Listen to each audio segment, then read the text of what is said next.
দর্শক, দেশের বিভিন্ন স্থানে নানা দাবিতে সংবাদ সম্মেলন, মানববন্ধন ও বিক্ষোভ মিছিল অনুষ্ঠিত হয়েছে। প্রতিনিধিদের পাঠানো তথ্য চিত্রে দেখুন ডেস্ক রিপোর্ট।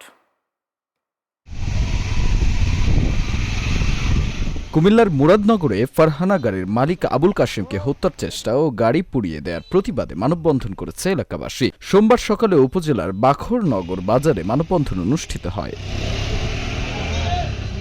সারা দেশে চাঁদাবাজি ও সন্ত্রাসী সহ অপরাধ কর্মকাণ্ড বন্ধের দাবিতে নারায়ণগঞ্জের রূপগঞ্জে মশাল মিছিল করেছে ছাত্র জনতা। রোববার রাতে রূপগঞ্জ উপজেলার ভুলতা ও গোলাকান্দেল এলাকার ঢাকা সিলেট মহাসড়কে এ মশাল মিছিল করেন তারা।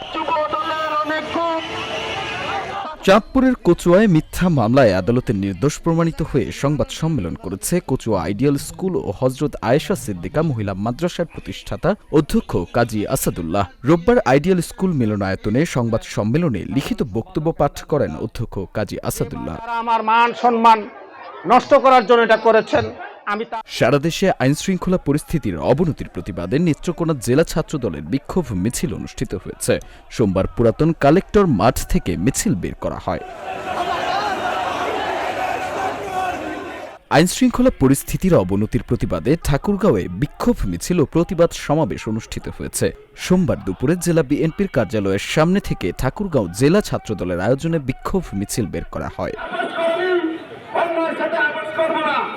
শিক্ষা প্রতিষ্ঠানে শিক্ষার সুষ্ঠু পরিবেশ বিনষ্ট করা এবং সারা দেশে আইনশৃঙ্খলা পরিস্থিতির অবনতির প্রতিবাদে মাগুরা জেলা ছাত্রদলের বিক্ষোভ মিছিল অনুষ্ঠিত হয়েছে। সোমবার দুপুরে মাগুরা সরকারি হোসেন শহীদ সোহরাওয়ার্দী কলেজের সামনে থেকে বিক্ষোভ মিছিলটি বের করা হয়।